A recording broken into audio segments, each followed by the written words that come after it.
Hello, this is Rich Mogul, and welcome to the Securus Firestarter. This is going out on February 9th, 2015. As always, Mike and Adrian are here, and no Super Bowl this weekend. Nothing to talk about there since we missed last week. How awesome was that game? Yeah, I regret. I could have probably bought tickets for $2,000. I don't know. Yeah, or walked in. Apparently, two guys just walked in. It Now started. those guys, somebody needs to hire them as social engineers. Those guys, that's pretty impressive. Yeah. So I was sad. I mean, like you, Mike, Kevin, the Giants are my number two team on my list, the team of my childhood. Even though they weren't playing, I just freaking hate New Yep. England. So Yep. I hear you. yeah, I, but as a Broncos fan, I'm not really thrilled with Seattle, but I can't blame Seattle for last year. I mean, they won that legit, and man, that was Karma. Great game. that That's was what you like. That's that. If you want to end the season on something like that, that's what you like to have. You know how you end the season. it was hilarious. After halftime, the kids were kind of losing it. We were just home. We didn't go out anywhere.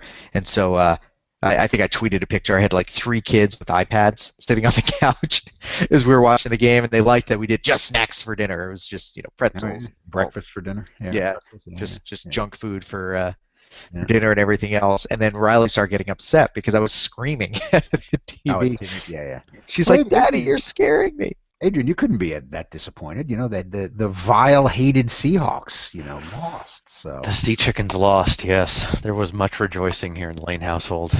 Yeah, not a huge New England fan, but just the fact that they lost, I was, yeah, very happy. anybody but, Anybody but. yeah, I hear you. Did you All guys right. though see the Seattle Times? I think it was their headline. No, I didn't. It was deflated, yeah. which Oh, yeah. Yeah. Yeah. That's good. Good one. Well, you heard of all the injury excuses now. Oh, his knees hurt and his shoulder Yeah. separated and yeah, whatever. Guys, I think there was a breach this week. Huh? really? Yeah. Well, Yeah. wait, is it? Oh, it's Friday. Yeah, so there must have been a Yeah. breach this week. Yeah. I think there was a breach. How Yeah, many so millions of Made, records? the nightly news, CBS nightly news has a thing. It was obviously Anthem, I don't know, 80 million records or some number like that. Um, Social security numbers, not Social credit Security, cards. yeah, Social Security numbers, and obviously, I think some medical records too. But notwithstanding, the thing that I've seen as a trend, and we saw this with the Sony Pictures hack as well, is that, let's say, a very well-known branded forensicator comes out and says, "We have been called in to the site of the crime, and we've determined that it is very sophisticated, advanced malware. It is a custom build of malware." And at least in this case, they held up Anthem as a model citizen of finding the compromised themselves, doing a one layer of investigation before they announced it and before they even brought the forensicators in. And again, but it just feels like Mandiant should make that into a service offering, right? Custom malware PR as a service. Right, for $100,000 or $200,000 or whatever it is, we will come out and say whatever you got hit by is custom malware. And I'm not saying that these guys are making it up. I'm sure that there is some something behind that, but it just seems to be in terms of the incident response disclosure playbook. Item number 2 now seems to be get Mandiant to say that it was custom malware. It's not even that. It's the very sophisticated. I was telling Sharon about this, I think, yesterday. And I'm like, yeah, they said it was very sophisticated. She's like, they always say, Sharon, my wife, they always say it's very sophisticated. She's like, they have to, because otherwise they're admitting to liability. And that's actually a truth.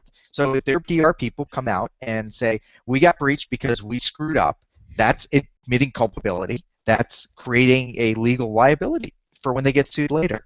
But if they use the very sophisticated.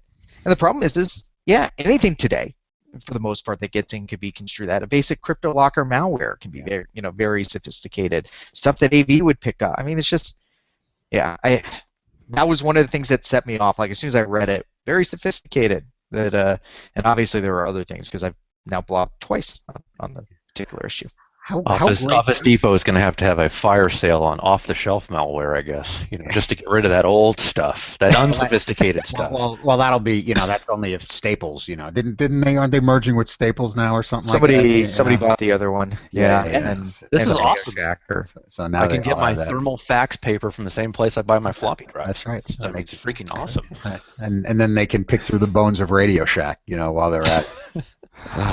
But yeah, I mean, how great would it be if somebody came out and as their disclosure, they're just like, oh yeah, we got hacked by Metasploit. We totally suck at security, right? I mean, wouldn't that be the best? That would just be the best. If somebody got up there and said, yep, we suck. We just suck. We suck. And now we're using this as a catalyst, to actually do things better because we got just totally owned by HD Moore. But obviously they're not going to do that, Rich, for your point, which is that you've got liability, you've got culpability, you've got egos, you've got lawyers, which means, again, I mean, I think that, folks that have branded incident, kind of response and management practices like Mandiant, like, kind of a lot of the big four, these guys I think are going to get a lot more visible in terms of publicly saying a lot sooner what they found as part of the investigation, right? It was very novel when the state of South Carolina, remember when their Treasury Department got popped, a while back, and as part of the public record, they actually had to publish Mandiant's findings, which was fascinating, right? Basically said, yeah, we suck at security. That's pretty much what the report, the findings of the report were. Yeah, these guys kind of suck at security. But now we're starting to see, but it was novel. I mean, we just hadn't seen that before. And now I think we're going to see as every high-profile breach, some branded forensicator is going to get in and say within a couple days, say these are our initial findings because folks are more interested in covering their own asses now and not looking like a boob. Oh, Sony, they took over. They literally took over our entire network, and every one of our employees is locked out. No, that had to do with custom malware, not because you suck at security. Again, I just think that this is going to be a trend that we're going to continue to see. It'll give the evening news continued fodder to talk about cyber and try to scare the crap out of everybody, and it'll continue to be business as usual for the rest of us, and that's pretty much all I have to say about that. So, are you leaving us, Mike? Are you branching out of Securosis to start your custom malware press release as a service business? You do as a SaaS file. I can help you get it up and running on Amazon. Listen, a bunch of those guys, they won't even take a call if the retainer is not going to be $500,000 for some of these guys. I mean, it's insane in terms of what a high-end forensicator that really specializes in the Fortune 50 type of accounts, what these guys are getting now. And again, it's not replicable. It's very hard to scale because you have to have very specialized skill sets, and it's a very difficult business to run operationally well, just due to the fact that when you get into these things, you never know what you're going to find, and it could be a 3-day thing because they suck at security, or it could be a 4-week thing because they actually were decent and the adversary actually was using some space alien stuff. You never know, and not that they're not getting paid by the hour, right? So it's not really impacting your ability to do the business. It's impacting your ability to meet the demand, right? Because you've got guys that are now kind of taken up on a job for 4 weeks when you had basically thought it was going to be a 4-day thing. But again, in terms of the level of problems that you have in your business, the fact that at what $400, $500 an hour, it's taking 4 weeks, or 6 weeks is probably not a bad thing economically. No, there's need. There's going to just obviously continue to be need. I ended up doing so I got some of the reporter calls because I'm on a couple of those lists, and one was a radio station out in LA. The guy's like, and it was one of the better ones I've done because he's like, so somebody else got breached and hundreds of millions of more records went out the door, kind of what do you think sort of a thing. And it's life, and I think that it's not going to change anytime soon, and that work's going to be there. The thing that actually frustrated me about this, and some of the stuff I blogged about, was I got really angry with a couple of the initial. So there's the people that play, like Dennis Fisher did a great job in his write-up over at Threat Post. It was just kind of like, here's what we know, here's some quotes from people, like here's potentially what social security numbers could mean, kind of nice to straight post. And then over at Wired, it was all about it's their fault because they didn't encrypt. I mean, that was just the summary of the article, and it was incredibly uneducated because they didn't cite a reference whether or not it was encrypted. I'm not sure that they knew whether or not the reporter knew whether or not it was encrypted. And it was only later that the Wall Street Journal came out with a source. Wired didn't cite a source. They never said sources said X, Y, Z, where other people did. And it was kind of like, yeah, they didn't encrypt. You didn't talk about the fact that they disclosed it themselves, they discovered it themselves, that they engaged in the IR actions, and would encryption have helped? And then more information came out over at CSO, and that's what I wrote up today, which very clearly encryption probably wouldn't have helped. Not the way most people do it, because it was a database administrator credentials that got compromised, and under a DBA account, game over. Running a query to siphon it off. It's game over. I mean, you get the DBA account, it's game over.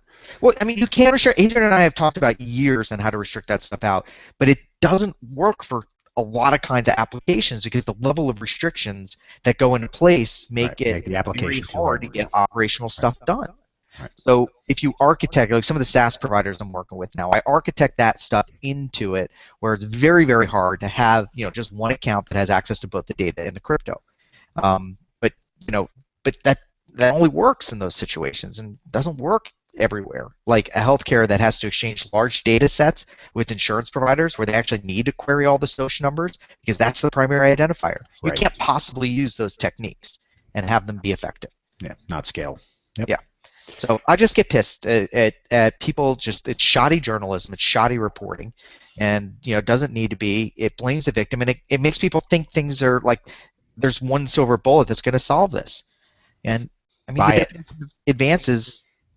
We used to have this debate. Oh, APTs. Well, it's not advanced because a lot of the guys in the vuln research community got pissed off because they could do it better, and they're like actors sometimes. Like, oh, how many actors did it take to change the light bulb? All of them. One to change the light bulb, and the rest of them to say they could have done it better. But and they were all coming. I could write better malware than this. It wasn't advanced. And I go, if I'm an attacker, martial arts. When I was fighting, I didn't just beat the living shit out of the person in front of me. Like if I had a white belt in front of me, I just did what I needed to win. Like you don't waste the energy. They're not going to waste all their stuff. Advance is just more advanced than what the defenses are. That's the limit of it. And it doesn't need to be that advanced. Anyway, sorry. I'm really ranting at this point. I need more coffee or blood sugar or something along those lines. You can drop the mic too. That was a very passionate. Yes, that was a very passionate rant, Rich. Congratulations. Yeah. Wait, I can't hear you. Did I break my mic? Yeah. That's Adrian. That's Adrian's always breaking. It's always my fault. Yeah, we can drop the mic. Adrian breaks the mic, but that's a different issue.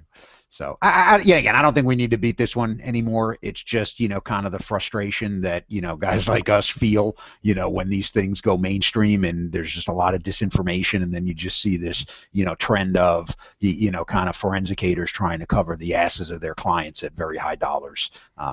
Just irritating, but it is what it is, right? We're not going to change it, so we'll just lampoon it and have fun with it. And the media coverage will be what it is. The part that made me sad is it was some of the tech journalists who were the ones that are supposed to have a little more subject matter expertise that it just seemed like they were more interested in a headline or being controversial than I don't know why that's any different than anything else. It's just kind of frustrating. They get paid by page views, man. Yeah. So yeah. What is it that you say? If you expect human nature to, if your plan's based upon human nature changing, it's a bad plan. This conversation's basically the same as when we were ranting about people making idiots of themselves over the North Korea Sony thing because they were assuming and they weren't. Anyway. Good. So now we can get it. So we should just schedule every fourth Firestarter is beat down on some numbskull that's doing the same thing that they've been doing for the last couple of years. So yeah. There you go. So all right, I think we're more than done. Yep. All right, went over time limit. Thanks everybody for watching and listening, depending on what you're doing this week. And at some point here, we are actually working on getting this as a normal, podcast feed. It's just we've been so busy with other stuff. I'm not going to lie, hasn't been the highest priority. It'll get done, before the end of the year.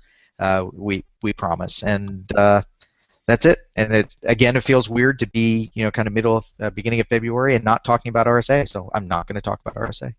I had to get that out of my system. All right. Have a great